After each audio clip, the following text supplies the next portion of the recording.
নামাজ ত্যাগ ইসলামে অ্যালাউড না। আপনি লক্ষ্য করুন, নামাজ আপনি দাঁড়িয়ে পড়তে পারছেন না, ইসলাম বলে বসে পড়ো। বসে পড়তে পারছেন না, আল্লাহ বলেন শুয়ে পড়ো।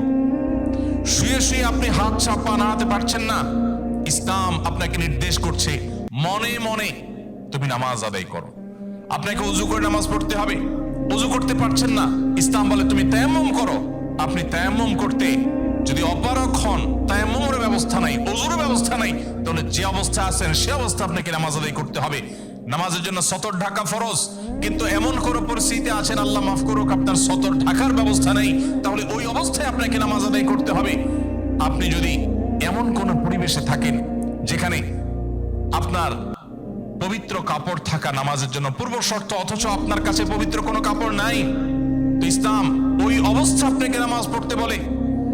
কেবলার দিকে ফিরে নামাজ পড়া ফরজ, কিন্তু কেবলা কোন দিকে আপনি জানেন না, জানার কোনো উপায় নাই, কাউকে জিজ্ঞেস করেও জানার ব্যবস্থা নাই, আপনার কম্পাসেরও সার্ভিস আপনার কাছে নাই, কোনোভাবে কেবলানের উপর আপনি করতে পারছেন না। এই রকম পরিস্থিতিতে অনুমান করে এই দিকে কেবলা হতে পারে ধারণা করে সেই দিকে ফিরে নামাজ পড়তে হবে, তারপর আপনাকে নামাজ আদায় করতে হবে।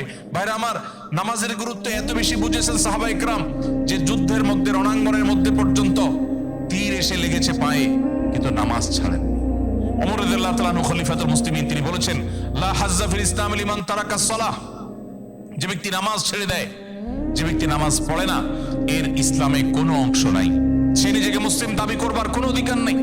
এই জন্য ভাইরা আমার, আপনি অন্য অনেক কিছুতে ছাড় পাবেন, রোজা রাখতে পারছেন না, আল্লাহ রাব্বুল আলামিন কোরআনে কারিমে বলেছেন ওয়া আলাল্লাযীনা ইউতীকুনাহু ফিদিয়াতু তুআমু মিসকিন। কিছু মানুষ রমজানে এমন অবস্থা আছেন যে এখন রোজা রাখতে পারছেন না, তাদেরকে আল্লাহ বলেছেন ফামান কানা মিনকুম মারিদান আও আলা সাফারিন ফাইদ্দাতুম মিন আইয়ামিন উখার।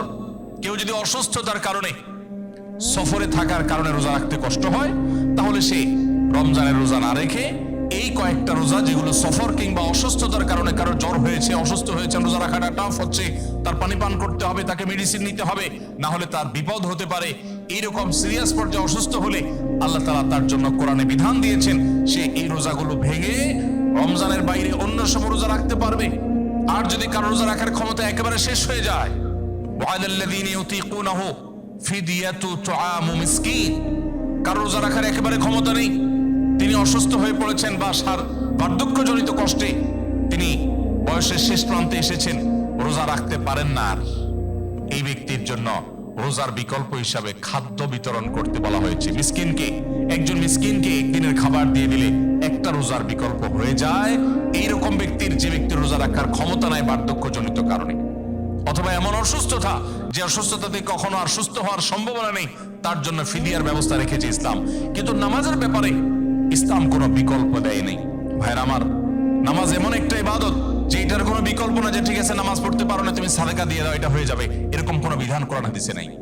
অতএব আমরা যদি নিজেদেরকে মুসলমান পরিচয় দিতে চাই, আমাদের ইসলামটাকে আমরা ধারণ করতে চাই, তাহলে আমাদের 5 ওয়াক্ত নামাজকে সর্বোচ্চ গুরুত্ব দিতে হবে, যেই কোনো পরিস্থিতিতে আদায় করতে হবে।